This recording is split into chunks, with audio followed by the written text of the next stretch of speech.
Malawi Today. Mwadzuka bwanji amalawi nonse konse kumene muli chigawo chino chakum'mawa. Ine wanu yomwe uja Comrade Ntanyiwa. Chigawo chakum'mawa kuno ndabwera ndi audio imene ndifuna ndiyankhulepo pa zinthu ziwiri zitatu zimene zikuchitika mu dziko lija la ku South Africa, komanso zimene zikuchitika mu dziko lathu la Malawi. Choyamba chenicheni ndikufuna ndithokoze president wa dziko la Malawi olemekezeka Peter Mutharika, chifukwa cha changu chimene amakhala nacho pa zinthu zina zikachitika amathamanga ndikubwera ndikuthandiza amalawi, samadikira kuti zinthu zifike pawesi. Ndifuna ndiyathokoza president wa Mutharika chifukwa cha dongosolo limene alipanga kupyolera kuboma ponyamula matupi mitembo ya abale athu amene anachita ngozi ku Zimbabwe. Mizimu yawo ikause mu mtendere. Ife ngati Limpopo ndife okhuzidwa chifukwa cha imfa zimene zikubwera mwadzidzidzi.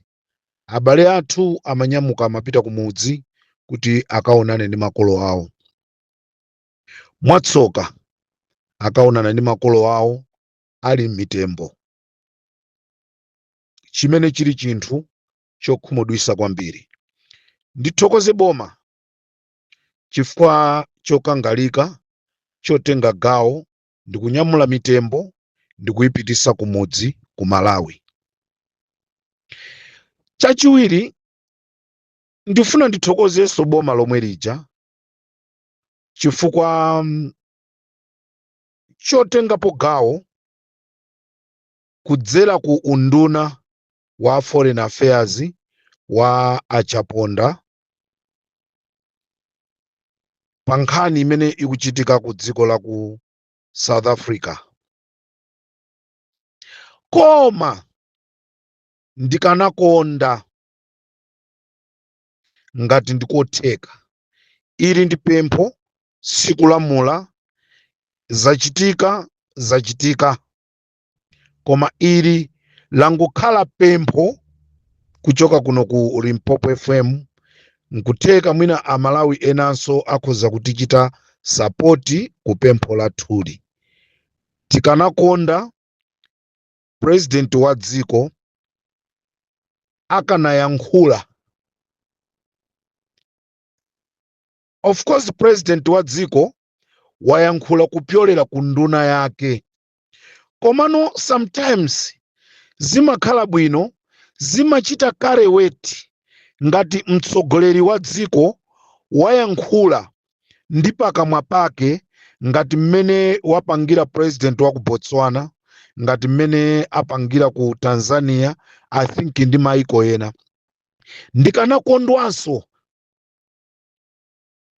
ndikanakhala osangalala kwambiri president wa dziko lino akanatulutsa statement through his own mouth kunena kuti ngati ine Peter Mutharika, mmodzi wa nzika za Malawi, komanso mmodzi amene ndili nzika ya ku Africa, sindili okondwa ndi chikhalidwe chimene chikuchitika ku South Africa. Kodi zikatere amalawi nawo akayambanso kumachitira ma South Africa zoyipa, dziko la South Africa, anthu aku South Africa azamva bwanji mkati mwa mitima yawo? Ndifuna ndibwereze, ili ndi pempho, sikulamula. Ndikunena kuti pa chizungu, sometimes it carries weight when the head of state akayankhula, through his own mouth ngati mmene achitira ma president ena. Zimene zija zimpangisenso president wa dziko la South Africa Ramaphosa and entire ministry yake yonse kuti idziwe kunena kuti ngati dziko la Malawi sili kukondwa ndi zimene zachitika. Apart from statement imene yachoka ku foreign affairs, unless otherwise tili osangalala, tili okondwabe chifukwa chonoti statement iyo yatulusidwa, koma ikanachita kale wait kwambiri president wa dziko akanayankhula ngati mmene ayankhulira ma president amaiko onse. Zimene zija zizasonyeza kunena kuti dziko la Malawi nalonso ndilokwiya ndi chikhalidwe chimene chikuchitika mu dziko la ku South Africa. Ndikufuna ndibwereze, don't take me wrong, ndikuti ili ndipempho ngati ndikungatheke, koma tikuthokoza chifukwa chonena kuti statement iyo yatulusidwa through Minister of Foreign Affairs.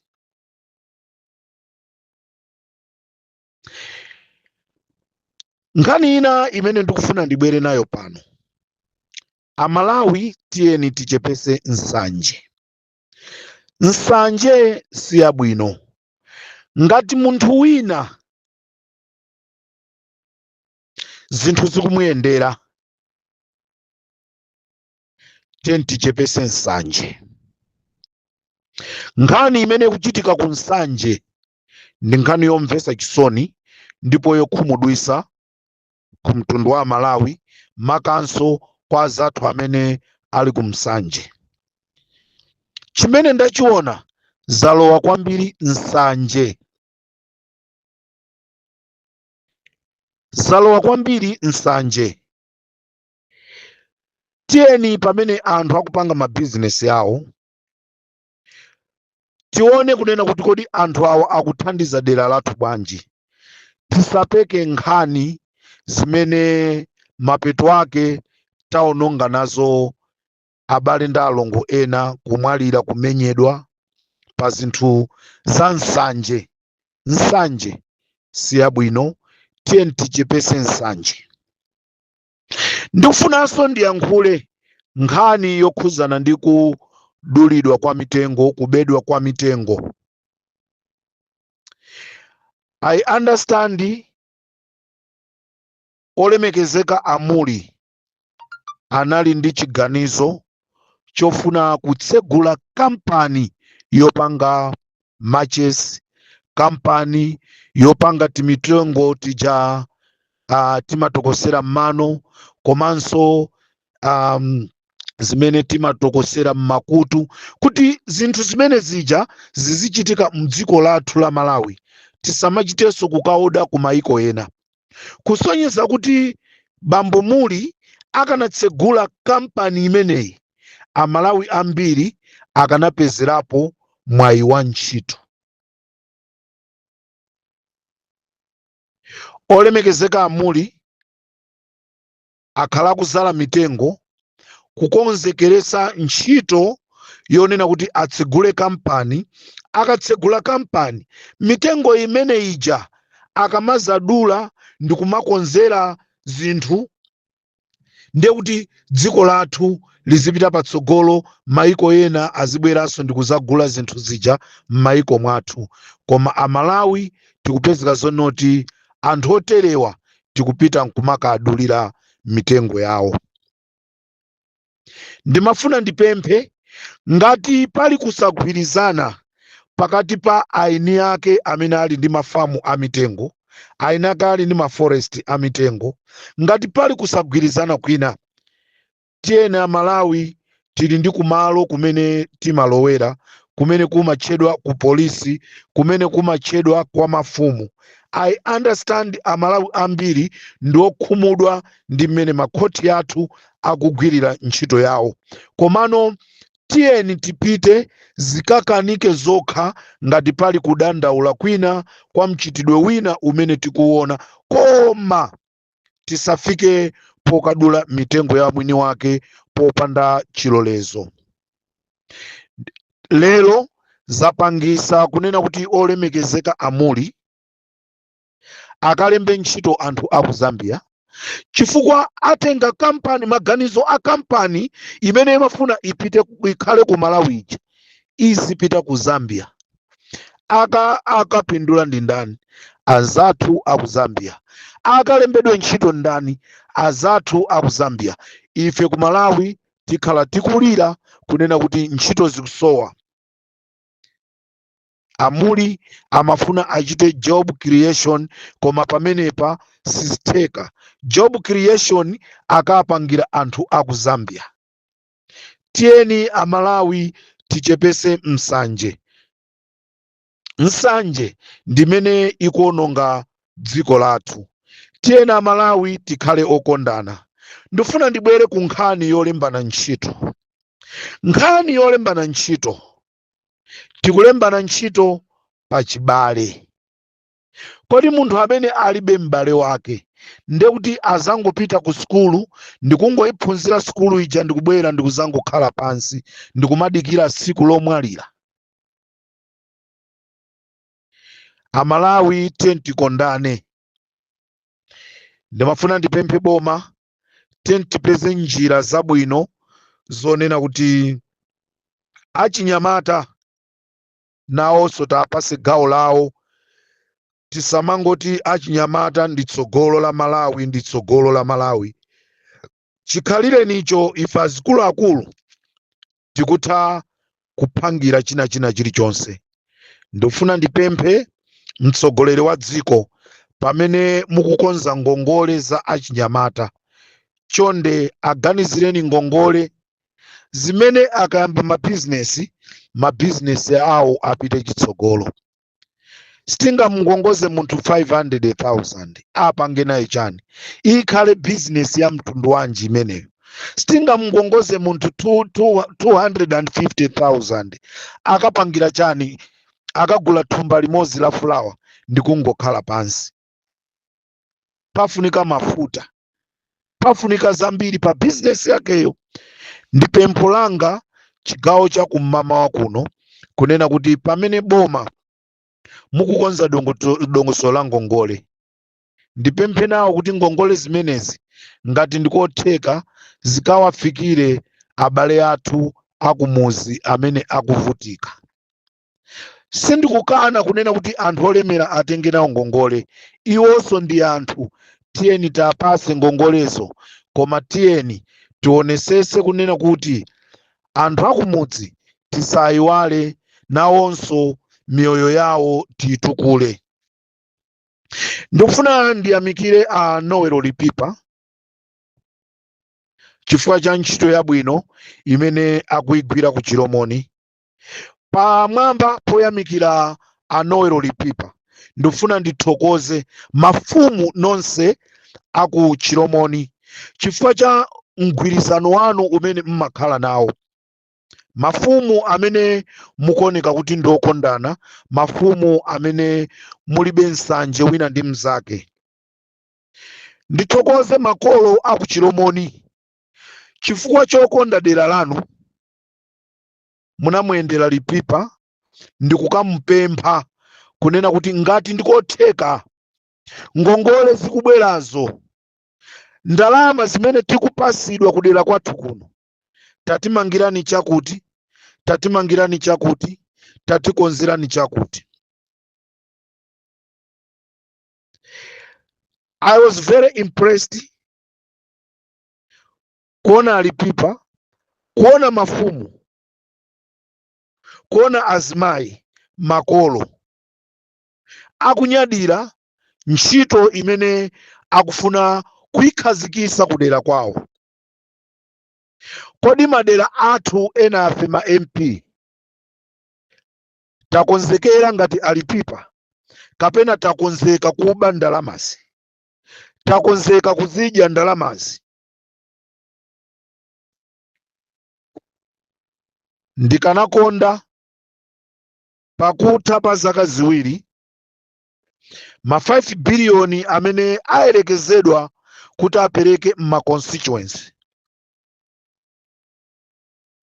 tithe kuona dera lina lililonse kumene kukuchoka MP wina aliyonse, ka MPO ndwa MCP, ka MPO ndwa UTM, ka MPO ndwa UDF, ka MPO ndwa chipani chanja amene anawina, ndalama zimenezi zikachite benefit anthu akumudzi ainake adera akapindule deralo likakhale lakuchita bwino.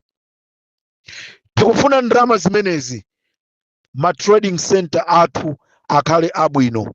Tikufuna ndalama zimenezi madera mwathu mukhale zipatala, madera mwathu mukhale maskulu, ana skulu asamaende mtunda wautali, anthu akadwala kudera kwathu asamaende chintunda chachitali kupita kukapeza thandizo la aspirin, thandizo la panado. Kodi ma MP enanu mwakonzeka zotani kudera kwanu? Taona alipipa mumve mkati mwa mtima mwanu, mafumu akuchilomoni mumve mkati mwa mtima mwanu, makolo anga onse kuchilomoni mumve mkati mwa mtima mwanu, kuti Comrade Ntanyiwa ali okondwa chifukwa cha ntchito imene mukuikonzekera yoti muyambe. Ndaona mzimayi nzathu akuyankhula wachitsikana kunena kuti ngongolezi chonde mutikumbukire, mutiganizire ife achinyamata kuti isinthe miyoyo yathu. Achinyamata ambiri akonzeka kwambiri kuti apange ma business osiyanasiyana. Tiyeni ngongole zimenezi zisayendere kuti uyu ndi mwana wa Banda, uyu ndi mwana wa Phiri, uyu ndi mwana wa Eugene, uyu ndi mwana wa area chairman, uyu ndi mwana wa branch chairman, uyu iyaya bambo ake amagwira ntchito ku district. Tikatero tilakwisa. Tiyeni tipereke ndalamazi moyenerera kuti amalawi akathe kupindula nazo. Pomaliza ndifuna ndiyankhule kwa anzathu onse amene aja muli mu dziko lija la ku South Africa. Dziko la ku South Africa malinga ndi anthu ena amene akufuna kukwanirisa zofuna zawo. Tikuyenera kukhala mosamala, tikuyenereka kuyenda mosamala. Ngati tikudziwa kuti pathumba pathu palibe kena kalikonse, tiyeni tingokhala pa khomo, tisakhale ndi mtima uja wongozungulira kumayenda pa zinthu zopanda ntchito. Dziko la ku South Africa lafika paja pomvesa chisoni, lafika paja ponena kuti anthu asanduka kukhala zinyama osati anthu. Angakhale apolisi amene apezerapo mwayi akampeza munthu wochoka ku dziko lina akufuna ndalama akummanga. Kodi ngati ulibe ndalama upanga bwanji? Tikhale mosamala. Katundu wathu amene tili nayo, amene tingathe kumanga kuti tatumizire anthu kumudzi, tiyeni timange tatumizire anthu kumudzi, kuti chokudzacho chikamadza zina mwa zimene tinatolera tikhale titatumizira makolo. Mbuyo muno kakuzichitika china chake choyipa chimene chitigwere, koma makolo kumudzi atalandira katundu amene tinamupanga. Ndizomvesa chisoni kwambiri kunena kuti abale athu, anzathu ayamba kumapanga chipongwe anthu amene akutchedwa ma foreigners, anthu amene ali ma foreigners.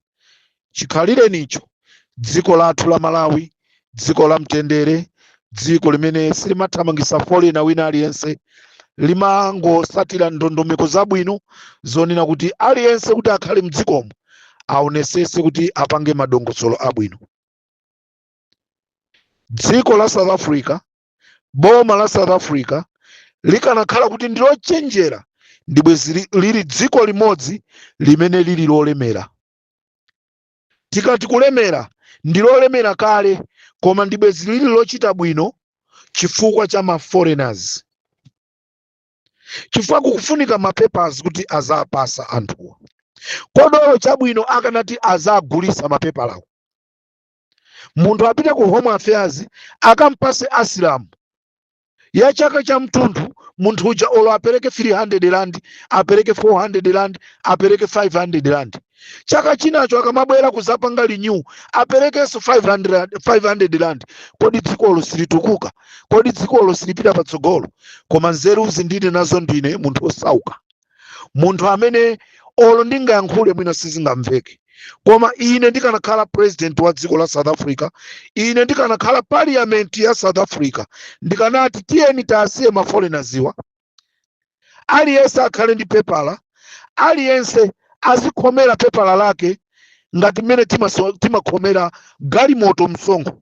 Chaka chikatha 500, chaka chikatha 600, chaka chikatha 1000. Ndi ma foreigners angati amene ali mdziko la South Africa, ndi ndalama zingati dziko la South Africa likanatha kupindula. To all those who are close kwa anthu amenewo, agaireni koni nzeruzi zambiri za dziko la South Africa ndibwe zikupita patsogolo, chifukwa kuli ma foreigners ambiri amene inde akulephera kukhala ndi mapepala chifukwa cha ndondomeko zolakwika zimene bomaso lili nalo. Anthu akumakwanisa kupita ku Home Affairs koma kuti atenge mapepala zikukanika. Nchifukwa chake ndikuti kodi atangonena kuti aliyense opita ku Home Affairs apezeke ndi 500 rand m'manja kuti akapasidwe pepala, zambiri sizikhala zopeweka. Tiyeni tikhale osamala madera monse mmene tikukhala, chifukwa ena akuzilowesa kuba.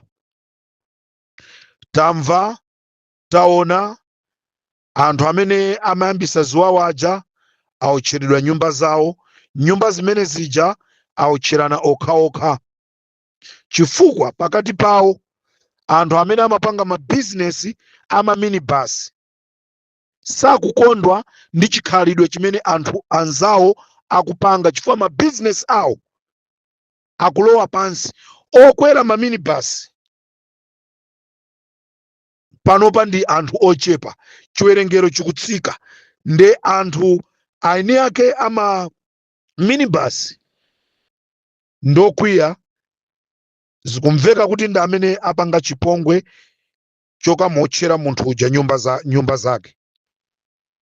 Choncho tikuyenera kukhala osamala anthu tonse amene tikukhala mdziko lija la ku South Africa. Tiyeni tipewe kuyendayenda kopanda nako phindu, tiyende pa zinthu zimene tikupita ku ntchito, mwina tikukagula zofunikira pa khomo, koma kuyenda kwa chisawawa tiyeni tipewe. Ndikudziwa chifukwa cha kuchepekedwa timakhala m'malo amene timakhala mothinana, koma kukanakhala kotheka ndibwe zikuti tipeweso kukhala m'malo ngati amenewa, koma ndizovuta kuzichita control chifukwa tikukhala m'malo ngati amenewa malinga ndi mapezedweso athu. Pomaliza ndifuna ndiyankhule kunena kuti uthenga umene ndinapereka wonena kuti ngati ndikotheka president wa dziko la Malawi akanayankhula kuti zichite kale weti ku dziko la South Africa komanso ku mtundu wa anthu ku South Africa, kunena kuti president wa dziko la Malawi nayenso ndi wokhumudwa chifukwa cha zimene anthu athu akuchita, zikanatha kutichitira ubwino. Ambuye akudaliseni chigawo cha kummawa kuno. Zikomo kwambiri. Mnali ndine Comrade Ntanyiwa wa Limpopo FM.